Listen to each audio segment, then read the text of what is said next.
नई किराएदारनी। एक काम करना नहीं आता तुम्हें? सारे घर में धूल हो रही है, कभी सफाई भी कर लिया करो। यहाँ पूरा दिन लगकर दोनों बाप बेटे का काम करो, साथ में ताने भी सुनो। जब मैं बोलती हूँ कि ऊपर वाले पोर्शन में किराएदार रख लो, अरे सफाई भी रहेगी, पैसे भी आएंगे, तब तो किसी को मेरी बात सुनी नहीं होती। हो गया टैप रिकॉर्डर शुरू। ये कहते हुए राज घर से बाहर निकल जाता है, जिसके बाद शिविन अपने कमरे से निकलकर नेहा के पास आता है। क्या यार मम्मी, कितनी बार बोला है टाइम से उठा दिया करो, हो गया ना मैं कॉलेज के लिए लेट। दुनिया के सारे गधे घोड़े बेचकर तो तू सोता है, पता भी चलता है तुझे कि मैं कितनी बार उठाने आती हूँ। बस दोनों बाप बेटों को घर से निकलते हुए लेट होने की फिक्र है, वापस आते हुए कितना भी लेट हो जाए कोई फिक्र नहीं। ओहो मम्मी, ओवर एक्टिंग मत किया करो। माँ की बातें अब ओवर एक्टिंग ही तो लगेगी ना, मेरी तो कोई फीलिंग्स ही नहीं है। क्या करूं, मर जाऊं क्या मैं? ओ मम्मी, जा रहा हूँ मैं, बाय। शिविन चला जाता है और नेहा बेचारी किलस्ती अपने घर के कामों में लग जाती है। इसी तरह चलती है नेहा की जिंदगी, जिसमें उसके ज्यादा बोलने वाली आदत की वजह से उसका पति और बेटा उसकी फीलिंग्स की कदर किए बिना हमेशा उससे दूर भागते रहते हैं। पूरा दिन घर में अकेले रहो और जब पति या बेटे से बात करने जाओ तो उनके नखरे अलग। अब मुझे ही कोई अच्छा किराएदार ढूंढना पड़ेगा। इसी के साथ नेहा किराएदार की खोज शुरू कर देती है, जिसके कुछ महीनों बाद दूसरे शहर से यहाँ पढ़ने के लिए आई निम्मी घर ढूंढते हुए नेहा के पास आती है और वो उसे किराए पर रख लेती है।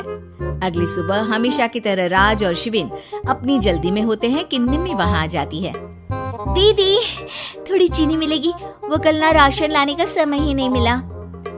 निम्मी को देखते ही दोनों बाप बेटे की जल्दी वहीं खत्म हो जाती है और वो निम्मी को इम्प्रेस करने की रेस में भागने लगते हैं।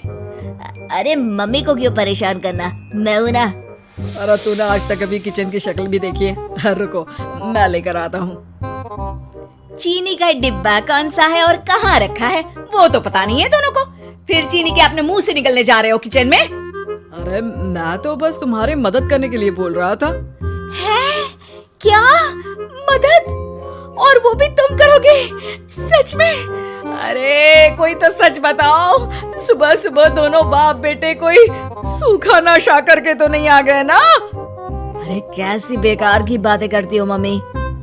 अरे जब कौवा अचानक हंस की चाल चलने लगेगा तो शक होना तो लाजमी है ना। घर का ऐसा माहौल देख निम्मी वहाँ से जाने ही लगती है कि राज उसे रोक लेता है। अरे आपने चीनी तो ली ही नहीं? इट्स ओके भैया, मैं आज बिना चाय की ही कॉलेज चली जाऊंगी। जहाँ एक तरफ भैया सुन राज का दिल टूट जाता है, वहीं कॉलेज सुन शिविन खुश हो जाता है। वैसे आप कौन से कॉलेज में हो? इस पर निम्मी जवाब देने ही वाली होती है, लेकिन नेहा टोकते हुए बीच में बोल पड़ती है। अब दोनों को देर नहीं हो रही। हद है इनसे भी, कहीं बात बनने ही नहीं देंगे मेरी तो। अरे जा रहे, अब यहाँ बचाई क्या है? इस पर निम्मी के पीछे पीछे शिविन कॉलेज की तरफ और राज ऑफिस चला जाता है। इसी तरह दिन बीतने लगते हैं, जिसमें अब सुबह जल्दी जाना और शाम लेट आने का सिलसिला सुबह लेट जाना और शाम जल्दी आने में बदल जाता है। एक शाम वो दोनों समय से पहले ही घर वापस आ जाते हैं, जिन्हें देख नेहा हैरान रह जाती है। हाय मेरे रब्बा, अरे पहले घर जल्दी आना शुरू कर दिया और आज तो उससे भी जल्दी। कहीं मैं कोई सपना तो नहीं देख रही?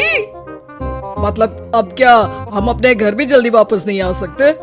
अरे घर तो कितने सालों से तुम्हारा ही है, पर लगता है कि अपना ही है, इस बात का एहसास अब हुआ है। वो सब ठीक है मम्मी, निम्मी कहाँ है? जरा उसे बर्थडे विश तो कर दूं। अरे वाह रे, आज तक तो अपनी माँ का बर्थडे तुझे याद नहीं रहा, उसका बहुत याद है। वो तो मुझे पापा ने याद दिलाया है। अरे क्या बोल रहे हो तुम झूठे? नहीं बेबी, देखो मुझे तो तुम्हारा बर्थडे भी याद नहीं रहता, तो उसका कहाँ से याद रहेगा मुझे? तौबा, मैंने तो किराएदार रखकर अपनी ही पैर पर कुल्हाड़ी मार ली। बेटा तो बेटा, यहाँ तो बाप भी किसी से कम नहीं है। इतनी देर में निम्मी भी घर वापस आ जाती है। जिसे देखते ही शिविन हैप्पी बर्थडे गीत गाता हुआ उसके पास चला जाता है। हैप्पी बर्थडे निम्मी। बताओ आज क्या चाहिए तुम्हें? हाँ हाँ, मांग लो ना इसकी जान। अरे नहीं नहीं, मुझे कुछ नहीं चाहिए, बल्कि मैं तो आज आप लोगों को कुछ देने आई हूँ। क्या क्या देने आई हो? निम्मी अपनी बैग में से मिठाई का डिब्बा और शादी का कार्ड निकालती है। ये मेरी शादी का कार्ड और मिठाई। आप सबको मेरी शादी में जरूर आना है और इसी खुशी में मिठाई खाइए।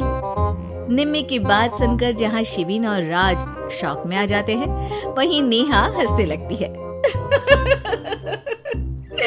दिल की अरमां आंसुओं में बह गए।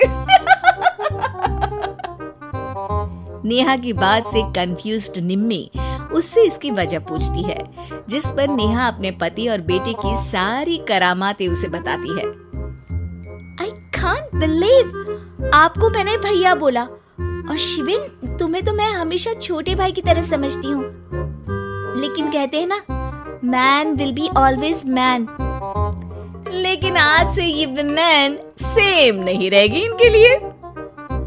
फिर क्या, बाप बेटे आगे आगे और नेहा झाड़ू लेकर उनके पीछे पीछे।